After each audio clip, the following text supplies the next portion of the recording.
नमस्कार दोस्तों, पीसीएस गुरुजी में आपका स्वागत है। दोस्तों, आज का जो वीडियो है ये उन लोगों के लिए है जो थोड़ा सा सीसैट में मात खा जाते हैं। सीसैट का एग्जाम 2011 में यूपीएससी में इंट्रोड्यूस हुआ और 13 में यूपी पीसीएस में इंट्रोड्यूस हुआ।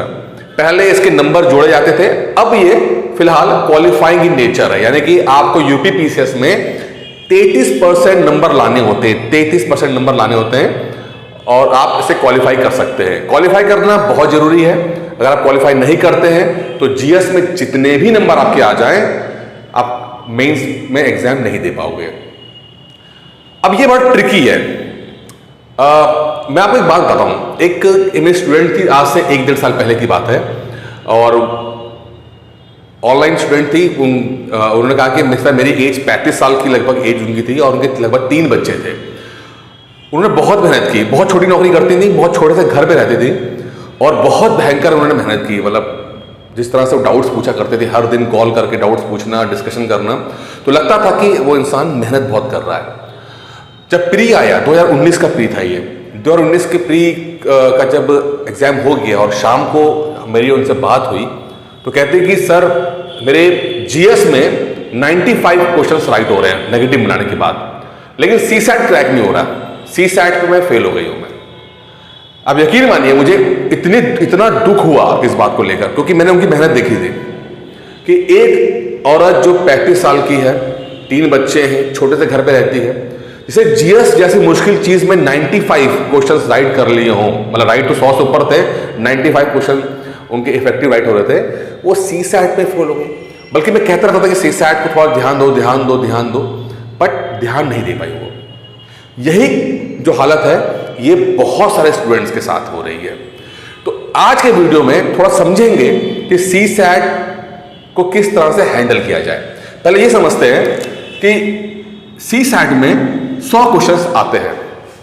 सीसैट में आपके 100 क्वेश्चन आते हैं। आपके जीएस में 150 क्वेश्चन आते हैं और सीसैट में आपके 100 क्वेश्चन आते हैं। ठीक है, तो ये फर्क आपको पहले समझना पड़ेगा। दूसरी बात, जीएस में जो है वो 1.33 नंबर के आपका क्वेश्चन होता है, लेकिन जो सीसैट में 2 नंबर का एक क्वेश्चन होता है। ठीक है, यहां पर मेरिट बनती है और यहां पर क्वालिफाइंग इन नेचर है, जो कि 33% नंबर हमें लेने पड़ते हैं। तो ये मोटा मोटा आपको मैंने बता दिया। अच्छा, अब सीसैट में आता क्या है? देखिए, सीसैट में कुछ 4-5 चीजें हैं जो बहुत जरूरी है प्रैक्टिकल लाइफ में। प्रैक्टिकल लाइफ में बहुत इंपॉर्टेंट है। अगर आप सिलेबस देखोगे, सिलेबस, ठीक है, अब सिलेबस मैं आपको, जो मुझे एज अ टीचर एक मैंने चीज देखी है, स्टूडेंट के जो असफल हो जाने का सबसे बड़ा कारण जो होता है वो होता है सिलेबस को ना देखना, सिलेबस ना पढ़ना।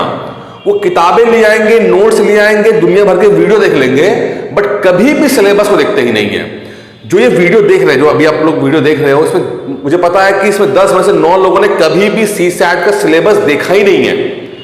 तो सिलेबस देखिए, सबसे इंपॉर्टेंट सिलेबस। और जब आप सिलेबस के अकॉर्डिंग पढ़ाई करते हैं, यकीन मानिए आप कम से कम अपना 50% टाइम बचा ले जाते हो। 50% टाइम बचा ले जाते हो। मैं ये बहुत ही मैं जिम्मेदारी से बोल रहा हूं। मैं 50% में फालतू पढ़ते हो, क्योंकि आपको पता ही नहीं होता कि आपको क्या पढ़ना, क्या छोड़ना है। तो सबसे इंपॉर्टेंट है, अब जितना भी समय रहेगा एग्जाम को लेकर, आप सिलेबस को ध्यान दीजिए। सिलेबस के लिए आप यूपी पीसीएस नोटिफिकेशन जो होता है उसको डाउनलोड करो। आप जो ऑफिशियल है 2020 का जो नोटिफिकेशन है वो डाउनलोड करके उसमें एक टॉपिक दिया गया है, उसको आप डाउनलोड करो। और ये बहुत जरूरी है, बहुत जरूरी है। ठीक है, जब आप नोटिफिकेशन डाउनलोड कर लोगे, उसमें सिलेबस देखोगे, उसमें पूरा ढंग से मेंशन किया है, तब आपकी तैयारी सही डायरेक्शन में शुरू हो जाएगी। तो पहला काम क्या है, हमें नोटिफिकेशन डाउनलोड करना है। अगर आपको सिलेबस नहीं पता है तो एक चीज तो आपके साथ ये होगी कि आप नोटिफिकेशन को डाउनलोड करोगे। अच्छा, अब सीसैट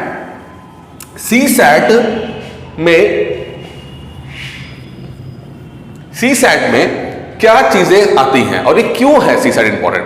देखिए, आपने हिस्ट्री पढ़ लिया, पॉलिटी पढ़ लिया, ज्योग्राफी पढ़ लिया, साइंस पढ़ लिया, सब पढ़ लिया, ठीक है, बट आप एसडीएम बन भी गए, मैं कहता हूं आप एसडीएम बन गए, या टैक्स डिपार्टमेंट में आपकी नौकरी लग गई, या नायब तहसीलदार बन गए। अब वहां पर जब आप गए तो आपने देखा कि जमीन को लेकर आपको कैलकुलेशन करनी है। अब आपको बेसिक मैथ्स ही नहीं पता, आपको वो एरिया निकालना ही नहीं आता आपको, तो बेसिक मैथ्स जानना बहुत जरूरी है। इसलिए वहां पर मैथ्स जो है इंट्रोड्यूस की, बेसिक मैथ्स तो होनी चाहिए। एक ऑफिसर के अंदर चीजों को कैलकुलेट कर लेने के लिए बेसिक एक मैथ्स आनी चाहिए, इसीलिए मैथमेटिक्स वहां पर है। ठीक है, थोड़ा सा रीजनिंग के साथ आया है, रीजनिंग के साथ आया है, जिससे कि चीजें थोड़ी सी वो एनालाइज कर सके चीजों को लेकर। लगभग 40 से 45 सवाल आते हैं, 40 से 45 सवाल आपके मैथ्स और रीजनिंग दोनों मिलाकर आते हैं इसके अंदर। फिर आपको हिंदी, चूंकि हमारी राज्य भाषा और राष्ट्रभाषा दोनों हिंदी है, तो हिंदी के लगभग 20 सवाल आ रहे हैं आजकल, हिंदी के 20 सवाल आ रहे हैं। आपका इंग्लिश, कई ऐसे मैंने देखे हैं पीसीएस सेलेक्ट होके जिनको बेसिक इंग्लिश नहीं आती है। अच्छा, अब इंग्लिश ना आना कोई बहुत बड़ी बात नहीं है, ठीक है, वो भी एक लैंग्वेज है, कोई बहुत बड़ा मुद्दा नहीं है। बट जब एक प्रोफाइल पे आप होते हो, जब एक पद पे होते हो, तो बेसिक इंग्लिश तो आनी ही चाहिए। ये तो मतलब एक समझने वाली बात है, क्योंकि अब वो जमाना नहीं रह गया है जहां पर आप इस बात का एक्सक्यूज करो कि इंग्लिश नहीं आती हमें। वैसे तो लैंग्वेज है, बट अंडरस्टैंडिंग तो होनी चाहिए। इसलिए आप देखोगे कि लगभग 15 सवाल आपके इंग्लिश के पूछे जा रहे हैं, 15 सवाल इंग्लिश में पूछे जा रहे हैं। ये मैं 2020 का आंकड़ा बता रहा हूं आपको, जो 2020 का पेपर जो आया उसके हिसाब से बता रहा हूं आपको। तो बेसिक इंग्लिश है, इसमें कॉम्प्रिहेंशन है, थोड़ा सा वर्ल्ड मीनिंग है, थोड़ा सा आपका noun, pronoun, direct indirect speeches, ये सब चीजें आती हैं। ठीक है, फिर आपका आता है कम्युनिकेशन।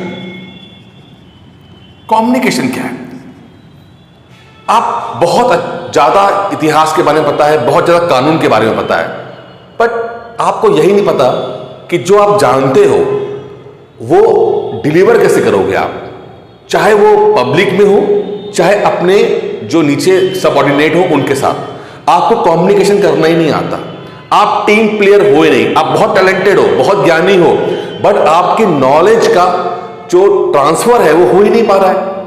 इस चीज को चेक करने के लिए कम्युनिकेशन चीज जैसे पूछी जाती है कि भाई नॉलेज का ट्रांसफर तो हो, आपने कुछ ऑर्डर दिया, वो ऑर्डर ढंग से डिलीवर तो हो, क्योंकि आप अकेले नहीं खेल रहे हो यहां पर कई तरह के लोग हैं। कई बार आप ऐसी जगह पर आपका ट्रांसफर हो जाएगा जहां पर लोग उतने ज्यादा एजुकेट नहीं है या उतने ज्यादा अवेयर नहीं है, तब क्या करोगे आप? या जिन लोगों के साथ आप काम कर रहे हो, आपकी टीम मेंबर हैं, छोटे पद के लोग होंगे, वो उतना ज्यादा उनका आईक्यू नहीं है या उतना ज्यादा अवेयरनेस नहीं है, तब आप कैसे डिलीवरी करोगे? या उनके अंदर ईगो बहुत ज्यादा है, आप बहुत यंग हो और आपके जो नीचे एम्प्लॉय हैं वो काफी एज के हैं, तब आप क्या करोगे?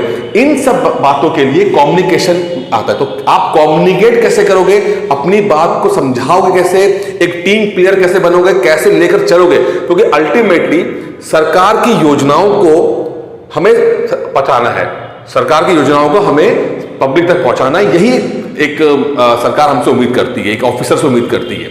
ठीक है, तो कम्युनिकेशन के ऊपर लगभग आई थिंक 10-15 क्वेश्चन आ रहे हैं इसके अंदर, इस तरह से कुछ कम ज्यादा हो सकते हैं, मैंने मोटा मोटा एक आइडिया लिया है। फिर कुछ डिसीजन मेकिंग आ रही है, डिसीजन मेकिंग के ऊपर सवाल आ रहे हैं, डिसीजन मेकिंग प्लस आपका मिसलेनियस, इसके ऊपर मिलाकर आपके कुछ 10-15 क्वेश्चन आ रहे हैं। तो ये सब मिला के मोटा मोटा मैंने आपको बता दिया। डिसीजन मेकिंग के साथ कहानी क्या है?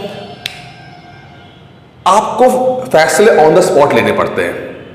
ठीक है, आप एसडीएम हो, दंगे हो गए, आप उस दंगों को कैसे कंट्रोल करोगे? एक मॉब है, कैसे कंट्रोल करोगे? धार्मिक कार्यक्रम आ गया है, धार्मिक कार्यक्रम हो रहा है, बट सरकार ने वहां पे कोरोना की गाइडलाइन वहां पे कर दी है, सरकार चाहती है कि नहीं होना चाहिए, लेकिन आप जब जाते हो जगह पर देखते हो कि वहां तो बहुत सेंसिटिव हो गया मामला, तब आप क्या फैसला लेते हो? तो ये सब चीजें आती है डिसीजन मेकिंग के अंदर आती है। तो इस तरह के सवाल आपसे पूछे जाते हैं हमारे सीसैट के अंदर, इसीलिए सीसैट बहुत इंपॉर्टेंट है। एक पीसीएस ऑफिसर का ओवरव्यू क्या होना चाहिए, वो किस किस चीजों में एक्सपर्टीज रखे। ठीक है, इतिहास बहुत अच्छा है, साइंस बहुत अच्छी है, एनवायरमेंट अच्छा है, जीएस बहुत अच्छी है, वो सब ठीक है, बट क्या वो बेसिक इस चीजों में आ रहा है? इसके लिए सीसैट लाया गया। पहले सीसैट नहीं था। और यही कारण है कि 2011 से पहले जितने यूपीएससी में यानी आईएएस में जो आईएएस बनते थे वहां पे उन बहुत अच्छी परफॉर्मेंस की रिपोर्ट नहीं गई है, इसीलिए ये चीज इंट्रोड्यूस की गई। अब प्रॉब्लम क्या हो गई, यूपीएससी ने जिस तरह से सीसैट को इंट्रोड्यूस किया और जिस तरह बाइसिंग के साथ, बाइसिंग मतलब कि मैथमेटिक्स और रीजनिंग वाले सवाल जिस स्तर पे आए, इससे इंजीनियर्स को बहुत फायदा हो गया और नॉन इंजीनियर्स को फायदा नहीं होने के कारण सीसैट को लेकर एक मतलब ढंग से वो चीज हो नहीं पाई और अंततः थक के सरकार को इसको क्वालिफाई करना पड़ा। लेकिन ये इतना इंपॉर्टेंट था, इसे हटाया नहीं। इंपॉर्टेंट बहुत था, इसलिए हटाया नहीं है, लेकिन क्वालिफाई करना पड़ा। तो ये बहुत इंपॉर्टेंट है। तो पहला काम हमें करना है कि हमें नोटिफिकेशन डाउनलोड करना है, सिलेबस देखना है। सिलेबस के हिसाब से, जो क्वेश्चन के हिसाब से ये लगभग इतने सवाल आए हुए हैं। जो मुझे लगता है, अगर मैं ये मानता हूं कि एक बहुत ही एवरेज बच्चा स्टूडेंट जो है वो सीसैट को कैसे हैंडल करेगा, जिसके जब इसकी मैथ्स अच्छी नहीं है, जिसकी हिंदी अच्छी नहीं है, किस तरह से वो हैंडल करेगा, इस वीडियो में समझते हैं। देखिए, मैथ्स और रीजनिंग के अगर आप सिलेबस देखोगे तो बहुत सारे सवाल ऐसे हैं जो बेसिक सवाल हैं। कुछ सवाल थोड़ा मैथ्स के मुश्किल हैं, कुछ बेसिक हैं, एवरेज, परसेंटेज या थोड़ा छोटा मोटा एक बोर्ड मार्क्स के सवाल आ जाते हैं। कुछ टॉपिक ऐसे हैं जो बेसिक हैं, जो आपको ऑलरेडी आता होगा या आप थोड़ी सी मेहनत करके उसको सीख सकते हो। ठीक है, मुझे लगता है कि रीजनिंग और सबके मिलाकर 20 सवाल ऐसे हैं, 20 सवाल ऐसे हैं जो कि आप आराम से कर सकते हो अगर आपकी मैथ्स और रीजनिंग एवरेज है। आप सिलेबस उठाओ, सिलेबस उठाने के बाद उसमें से जो टॉपिक आपको आसान लगते हैं वो आप ऑनलाइन पढ़ लो। आप किताब मत पढ़ो, आप ऑनलाइन में जो बहुत सारे वनडे एग्जाम्स के चैनल्स हैं, जैसे कि वाईफाई स्टडीज हो गया, एग्जामपुर हो गया, या और भी इस तरह के जो चैनल्स हैं, वहां पर फ्री में कंटेंट अवेलेबल है। आप वहां पर जिसका भी आपको अच्छा लगता है उसका आप टॉपिक देख लीजिए। जैसे मान लो एवरेज देखना चाहते हैं कि एवरेज कैसे निकलता है, परसेंटेज निकालना चाहते हैं, तो परसेंटेज के लिए आप गए वाईफाई स्टडीज में, आपने टाइप किया परसेंटेज और जो वीडियो आया उस हिसाब से बेसिक आपने समझ लिया। तो इस तरह से बेसिक पढ़ लीजिए जो भी इन वीडियोस में आपको बताया जा रहा है। मुझे लगता है कि 40-45 सवाल आते हैं तो 20 सवाल ऐसे होंगे, अगर आप बेसिक्स पे मजबूत रहोगे तो 20 सवाल आपके राइट हो सकते हैं, कोई बहुत बड़ी बात नहीं है। ठीक है, अगर मैथ्स कमजोर भी है तो मुझे लगता है कि 15 सवाल आपके राइट हो जाएंगे। ठीक है, लेकिन मैथ्स को छोड़िएगा नहीं, मैथ्स को छोड़िएगा नहीं, क्योंकि कुछ सवाल सचमुच बहुत आसान होते हैं। थोड़ी सी हिम्मत कर लीजिएगा, क्योंकि अगर 15-20 सवाल आपके या 10-15 सवाल भी आपके राइट हो जाते हैं तो सीसैट निकालना बहुत आसान हो जाता है। तो बिल्कुल ये सोच के मत जाइएगा कि छोड़ देते हैं। कमजोर है तो कुछ टॉपिक पे चले जाओ, सिलेबस देखिए, कुछ टॉपिक मिलेंगे आपको जो सचमुच आसान होंगे तो उन पे फोकस कर लीजिए। आप मुश्किल पे मत जाओ, आसान पे फोकस कर लो। तो 15 से 20 सवाल मुझे उम्मीद है कि आप अगर एवरेज है तो कर सकते हैं। हिंदी, अब यहाँ दो तरह के लोग हैं, कुछ हिंदी जिनकी अच्छी है या कुछ ऐसे हैं जो थोड़ा नॉर्मल हिंदी वाले हैं। मुझे लगता है कि आराम से 10 सवाल अगर ऑन एवरेज जो बिल्कुल इंग्लिश मीडियम वाला बच्चा है, स्टूडेंट है, जिसकी हिंदी बहुत मजबूत नहीं है, तो 10 सवाल हिंदी निकाल देगा। इसमें आपका लोकत्तियां हो गई, अर्थ हो गया, गद्यांश हो गया, 5 क्वेश्चन तो गद्यांश के ही आते हैं। ठीक है, तो आपका और भी बेसिक जैसे सवाल आते हैं वो सब आप कर सकते हो। इसके लिए आप 2 चीज कर सकते हो। पहला, एक तो आप प्रीवियस ईयर क्वेश्चन पेपर दे सकते हो। प्रीवियस ईयर कौन से, एक तो आपका प्री वाला हो गया कि जो प्री में सवाल आते हैं, यूपीपीसीएस प्री में आए हैं, आप उसको देख लो। दूसरा, 2018 से पहले यूपीपीसीएस में जो पैटर्न था, ठीक है, 2018 से पहले मेंस का जो पैटर्न था, या नहीं सॉरी, आजकल भी तो चलता ही है वो चीज, जो यूपीपीसीएस मेंस में हिंदी आती है, यूपीपीसीएस मेंस में जो हिंदी आती है, आप उसके सवाल भी कर सकते हो। यूपीपीसीएस मेंस में हिंदी, तो कुछ टॉपिक जो आपको मैच करे, प्रायवाची हो गई, लोकत्तियां हो गई, ठीक है, इस तरह के सवाल आप यूपीपीसीएस मेंस के जो प्रीवियस ईयर क्वेश्चन पेपर हैं वहां से आप कर सकते हो। ठीक है, या कोई किताब आप देख लो। किताब की मैं 2 किताबें मुझे बेहतर लगती हैं, बल्कि 3 कह सकते हैं, 3-4 किताबें हैं। एक आदित्य पब्लिकेशन है, आदित्य पब्लिकेशन, ठीक है, आदित्य पब्लिकेशन है जो थोड़ा ठीक है। दूसरा आपका ल्यूसेंट हिंदी ठीक है, ठीक है। तीसरा आपका ज़्यादा हरदेव बहारी या नालंदा के लिए नालंदा की किताब जो है वो बेहतर है। तो इसमें जो भी किताब आपको बेहतर लगे आप कर सकते हो, कोई दिक्कत नहीं है। तब भी मुझे लगता है कि 10 सवाल आप हिंदी के राइट कर सकते हो, या मैं कहूँगी अगर हिंदी ज़्यादा ही कमजोर है तो भी आप 8 से 10 सवाल कर सकते हो, बेशर्ते आप सिलेबस के हिसाब से एक बार रीड कर लो।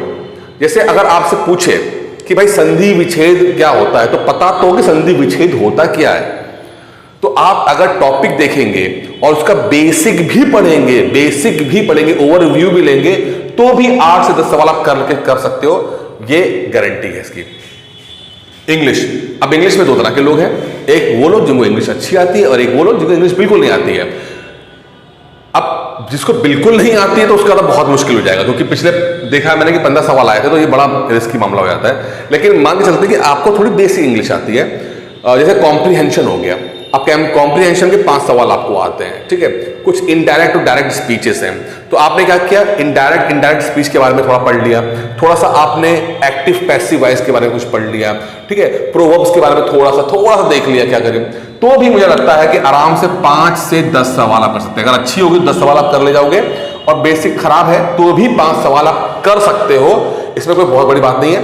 बशर्ते आपने सिलेबस उठाकर उन टॉपिक को एक बार रीड किया हो, एक बार भी रीड किया हो आपने, और रीड जरूर कीजिएगा। मैं सही कह रहा हूँ, अगर आपको सीसैट में दिक्कत आ रही है तो सिलेबस तो खत्म करके जाइए कम से कम। बिना सिलेबस खत्म किए कैसे आप पास करोगे अपने आप को, ठीक है। कम्युनिकेशन को लेकर मसला है।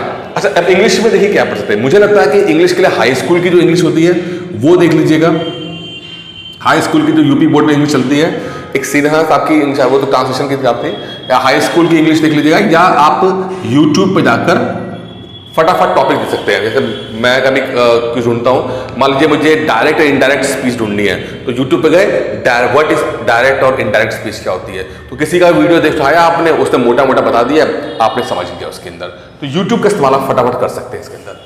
कम्युनिकेशन, अब कम्युनिकेशन में 2 तरह के सवाल हैं। एक आएगा बेसिक कम्युनिकेशन वाले सवाल आएंगे आपको, कि जो कॉमन सेंस से राइट हो जाएंगे, कि भाई सवाल पूछा कि आप मीटिंग ले रहे हैं, मीटिंग लेंगे तो अपनी बात को आप कैसे डिलीवर करेंगे, तो वहां पर थोड़ा दिमाग लगा के आप कर सकते हो, ठीक है। थोड़ा सा वहां पे दिमाग लग जाएगा तो वो कम्युनिकेशन वाले सवाल निकल जाते हैं। लेकिन कुछ ऐसे होंगे जो थोड़ा सा टेक्निकल हैं, थोड़ा टेक्निकल होंगे, वो आपको दिक्कत करेंगे, उसके लिए थोड़ा स्पेशल पढ़ाई करनी पड़ती है। मुझे लगता है कि इतना ज्यादा मतलब परेशान होने की जरूरत नहीं है। अगर आपने कम्युनिकेशन के बेसिक सवाल भी कर लिए तो भी आप 5 से 10 सवाल इसके कर सकते हो। मतलब 5 से 10 सवाल अगर आप करते हैं, जो कुछ 4-5 सवाल ऐसे आएंगे जो थोड़ा सा टेक्निकल वाले आएंगे, जो आपको किताबें, चूंकि कम्युनिकेशन की किताबें बहुत ज्यादा अवेलेबल है नहीं, और होती तो भी मैं कहूंगा कि ज्यादा आपको पढ़ने की जरूरत है नहीं, ठीक है। तो वो छोड़ दीजिए उसको, आप जो बेसिक कॉमन सेंस वाले सवाल है उस पर फोकस कीजिएगा बस आप, ठीक है। डिसीजन मेकिंग और मिसलेनियस, इसके बाद आराम से आपके 5 से 8 सवाल आपके से 10 सवाल इसके भी बन सकते हैं, कोई बहुत बड़ी बात नहीं है। डिसीजन मेकिंग आपको कॉमन सेंस से ही सॉल्व होना है इसके अंदर। तो आप देखिए, अगर 20, 30, 40, 50, लगभग 60, तो 60 क्वेश्चन, ठीक है, 60 क्वेश्चन आप अटेम्प्ट कर पा रहे हो। आप 60 क्वेश्चन आप अच्छे तरीके से अटेम्प्ट कर पा रहे हो, लगभग 20, 10, 10, 10, 10 अच्छे तरीके से अटेम्प्ट कर पा रहे हो। तो इनमें से अगर कुछ भी करोगे तो आप आराम से 33% यानी कि 33 सवाल तो आप राइट कर ही पाओगे ना। 33% सवाल तो आप राइट कर ही पाओगे आप। तो आपको एक चीज मान के चलना है कि 50 से 60 क्वेश्चंस के बीच में एक रेंज रखनी है। 50 से 60, कम से कम 50 से 60 से आगे चला जाता है बहुत अच्छी बात है, 70 चले जाते हैं बहुत अच्छी बात है, आपका सीसैट रुकेगा नहीं। बट फिर भी कोशिश करनी है। अगर आपका सीसैट अच्छा नहीं है, बहुत अच्छा आपको नहीं आता है, तो भी 50 से 60 क्वेश्चन आप कीजिएगा। इससे कम करेंगे, मार्जिन ऑफ एरर नहीं रह जाएगा। जहां 4-5 सवाल गलत हुए आप कंपटीशन से बाहर हो जाओगे, ठीक है। एक हमारे मित्र थे, वो क्या किया उन्होंने, वो 36 क्वेश्चन राइट करके आए, कहते हैं ना बिल्कुल एक्यूरेसी करके आया हूं मैं, 36 सवाल करके आया हूं। अरे भाई, आपको लगता है कि सवाल सही करके आए हो, कमीशन को नहीं लगता। उसे 2 सवाल गलत किए और वो कंपटीशन से बाहर हो गए। तो किसी भी हालत में 50 से 60 क्वेश्चन आप अटेम्प्ट करके आओगे, 50 से 60 क्वेश्चन आप अटेम्प्ट करके ही आओगे, इससे नीचे मत करके आना। 60 के आसपास पहुंच गया आपका, समझ जाना कि सिलेक्शन हो जाएगा। मतलब अगर क्या है, अगर आपके फर्स्ट राउंड में 40-45 क्वेश्चन 50 क्वेश्चन के आसपास नीचे रह रहा है तो थोड़ा सा रिस्क ले सकते हैं। तो किसी भी हाथ में 50-60 क्वेश्चन आप करके आएंगे इसके अंदर, ठीक है। सी सैट को लेकर जो मुझे लगता है कि ज़्यादा समय बर्बाद भी नहीं करना है, क्योंकि भाई जीएस पे हमारी मेरिट जाती है, ज़्यादा समय आपके है नहीं। लेकिन अगर सी सैट आपका रुक रहा है तो पहले तो कोशिश करनी है कि सिलेबस को देखिए, ठीक है। दूसरी आप कोशिश कीजिए कि आप कौन सा टॉपिक ऐसा है जो आपकी स्ट्रेंथ बनेगा, जो पता है कि यहां सवाल अगर बेसिक से सवाल आएगा आप कर सकते हो, ठीक है। तो उस पर जाना है। मुश्किल वाली चीज़ों को इग्नोर कर देना है, छोड़ देना है, कोई बहुत बड़ी बात नहीं है। हमें यहाँ पे एक ऐसे अप्रोच चलना है जहाँ पे कि चीज़ों को बैलेंस कर सकें। अगर हम बैलेंस नहीं कर पा रहे, हमें जरूरत से ज़्यादा समय सी सैट को दे दिया तो भी मुश्किल है, फिर आप जीएस नहीं निकाल पाओगे।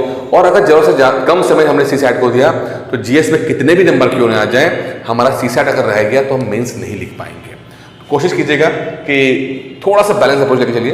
बाकी कोई भी दिक्कत हो, अगर कुछ और समस्या आ रही हो तो आप मुझे कॉल कर सकते हैं। डिस्क्रिप्शन बॉक्स में मैंने अपना नंबर दिया हुआ है। बाकी ये वीडियो कैसा लगा जरूर बताइएगा। इस वीडियो में इतना ही था। धन्यवाद।